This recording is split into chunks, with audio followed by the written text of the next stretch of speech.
Xin chào các bạn. Hôm nay mình sẽ giới thiệu với các bạn cách mình làm bánh tráng mè Quảng Nam. Bánh tráng mè Quảng Nam thì không có nước cốt dừa, nhưng nếu mà bạn thích nước cốt dừa thì bạn cứ bỏ vô. Bỏ nước cốt dừa vô thì các bạn bớt nước ra. Bây giờ mình mời các bạn xem cái cách của mình làm. Mình làm 12 cái bánh tráng mè đường kính 18 cm thì mình xài 200g gạo dài. Gạo đem ngâm đi 24 tiếng đồng hồ trong nước. Sau đó mình xả nước chua đó cho sạch và xả lại nước. Đem xay với máy sinh tố. Bạn xay bằng đổ nước bao nhiêu cũng được, tùy theo máy của bạn mạnh hay yếu. Nếu mà máy yếu á, thì mình xài nước nhiều cho máy nó nhẹ.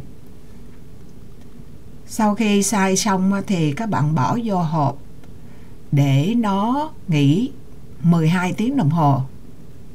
Trong lúc 12 tiếng đồng hồ nghỉ đó thì các bạn có thể thay nước vài lần hay là không thay, tùy theo bạn. Rồi bây giờ mình sẽ bỏ đi cái nước trong đó đi. Mình giữ lại cái phần mà bột ở dưới. Mình sẽ cho vô với 200g bột gạo hay là bột gạo thì mình xài 25%, tức là mình cho vô 50g bột năng. Tức là 100g bột gạo mình xài là 25g bột năng. Cái ratio, cái tỷ lệ của nó là 1 với 1.8, gần 2 thôi chứ chưa tới 2. Nghĩa là nước này, cái bột năng này mình xài là làm bánh tráng, chứ còn nếu mà mình làm bánh ướt hôm đó mình không có xài bột năng. Mình sẽ xài là 480g nước nóng. Nước nóng này giúp cho bột hóa hồ đặc để mình tráng bánh nó dài hơn. Để tính ra được cái số, bởi vì khi mà bạn ngâm xay tức là gạo mình đã có nước ở trong đó rồi, thì các bạn tính làm sao cho tổng cộng lại cái nước với lại bột gạo, bột năng là 700g được. Nếu mà các bạn thấy nó dưới 700 thì các bạn sẽ cho nước nóng vô cho đủ số 700. Mà nói chỗ này là khó hiểu. Các bạn khi làm thì các bạn phải suy tính ra được chứ còn bây giờ nói thì chắc cũng khó hiểu. Mình sẽ xài là nửa muỗng cà phê muối. Muối đây mình xài muối biển. Và nửa muỗng canh đường. Khi mình bỏ vô thì mình cái bấm máy nó sao nó không ăn, nó không thấy. Bây giờ mình chia ra làm 2. Nếu mà các bạn mà không có đổ vô nước sôi thì các bạn có thể bỏ vô microwave cho nó nóng lên. Nhưng mà làm như vậy thì nó có nhiều khi mình không có khéo nó bị vón cục. Thì mình bỏ qua cái rây, mình rây lại. Cho những cái cục nào mà nó to mình chà nó xuống, mà chà nó không xuống thì bỏ đi. Mình chỉ cho vô 1 muỗng canh mè, nhưng mà nếu mà các bạn nhiều thì các bạn có thể gấp 2, gấp 3 lần là tùy. Bây giờ mình chuyển qua phần tráng bánh, cái phần này là chính yếu. Còn bột thì trước nay mình làm cũng giống nhau thôi. Bạn cần dầu để mà mình thoa chảo. Có nhiều khi mình làm mình không cần thoa cũng được, nhưng mà lần này thì mình thấy mình cần phải thoa dầu. Lửa thì nó khác với lại tráng bánh ướt, bánh cuốn. Lửa này lửa cao, lửa thấp gì cũng được. Bạn thấy bánh nó rỗ mặt như bánh xèo cũng không có sao, tại vì mình làm bánh tráng mà. Đó, rồi mình chảo nóng thì bánh hay bị rỗ, nhưng mà bánh tráng nướng lên thì nó cũng nổ bong bóng tùm lum thì không có lo. Khi mà cái bánh cái nắp này đáng lẽ là mình phải bao trùm ở bên ngoài, nhưng mà mình để vô trong cho nên cái hơi nước nó lọt vô trong chảo. Có thể đó là lý do tại sao mà nó bị dính.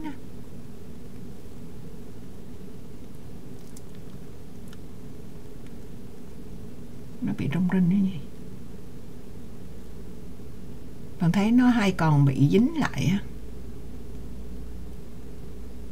Cái mà cái trắng trắng đó là cái đồ mình sẽ sấy khô á, mình lặt ụp trở lại. Bạn thấy không? Mình hay bị dính một cái lớp mỏng lại á, mình không biết lý do gì.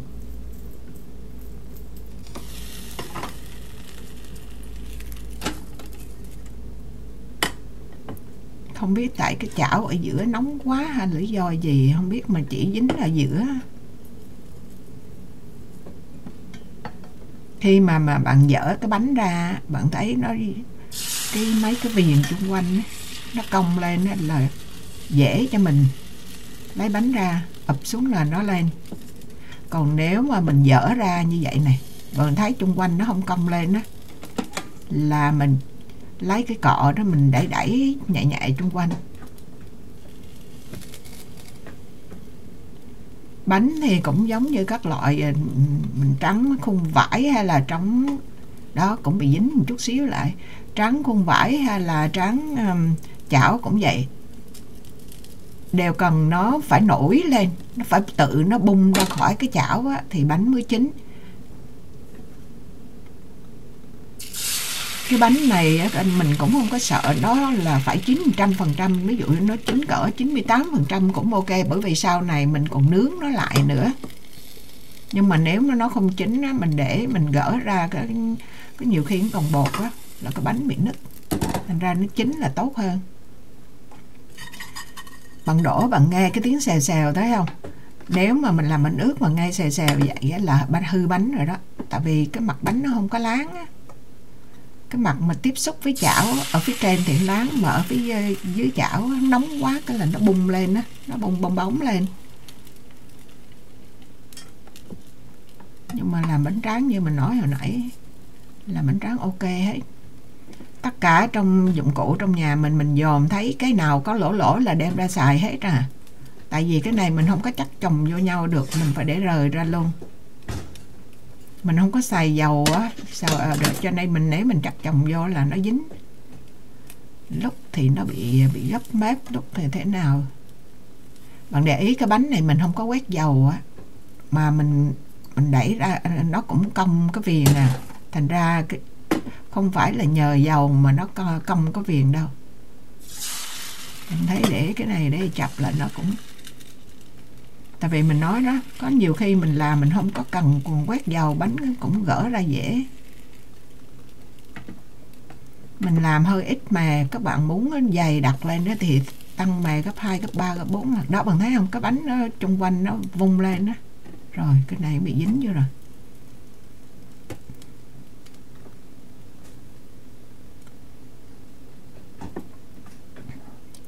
Làm cái này cũng thích lắm, tại vì mình muốn nó tốt hơn á.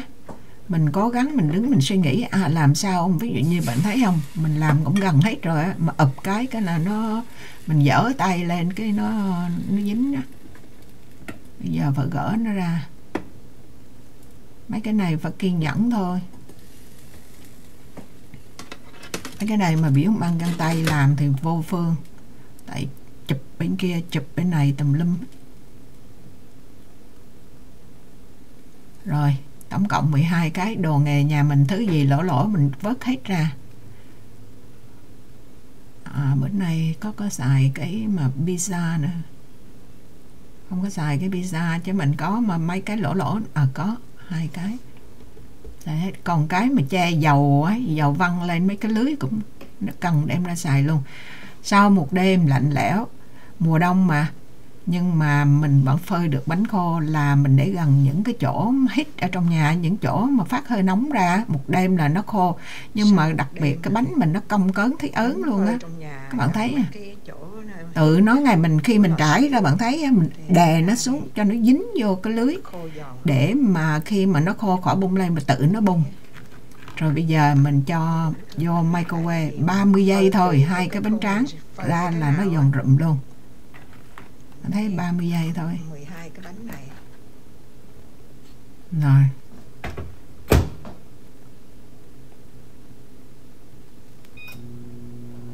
Cái dưới bị nứt, không biết lý do gì. Đây. ăn á, nó giòn rụm luôn, vẫn dày đó, nó xốp vô ở trong, tại vì mình lấy bột mà mình cho nước sôi vô á, bánh tráng mình nó dày lên. Nếu bạn có thể khuấy bột mà khuấy sơ sơ thôi nha, khuấy nhiều quá là bánh nó khó tráng lắm. Có lần mình bỏ cơm nguội vô mình làm á, rồi vớt lên cái là nó dẻo quá đó. Tại mình chỉ cần hóa hồ sơ sơ thôi, mình không có con số chính xác, tại vì mình chỉ làm mò thôi, không có đưa ra con số chính xác được. Bạn thấy không, đơn giản chỉ có mà làm như vậy. Nếu mà các bạn không có làm từ bột gạo á, không làm từ gạo, các bạn làm từ bột gạo thì càng nhanh hơn nữa. Khỏi xay khỏi gì, đem đến sáng cái là ngâm bột, rồi cái làm bánh, rồi mình tráng ra, đem đến sáng hôm sau là mình có bánh tráng mình ăn. Bỏ vô microwave 30 giây. Hồi mình mới qua Mỹ á, mình thèm ăn bánh tráng dày này lắm, mà không có một cái tiệm Á Châu nào bán, phải gửi về Việt Nam mua qua. Mà cái bánh tráng Quảng Nam mình nó như các bạn nhìn thấy, nó không có thẳng thớm đấy, nó dày dày, họ phơi bằng nắng nó cũng cong cớn lên như vậy, thành ra rất là khó gửi qua đây. Gửi mà ví dụ như mình thường mình mua 100 bánh tráng là cao hơn cái đầu mình luôn, từ chân lên đầu cái chồng bánh tráng như vậy, ai xách giùm cho mình. Nói chuyện vui vậy thôi. Cái video mình coi như là chấm dứt. Xin chào tạm biệt các bạn, hẹn gặp lại các bạn trong những video kế tiếp. Bye bye.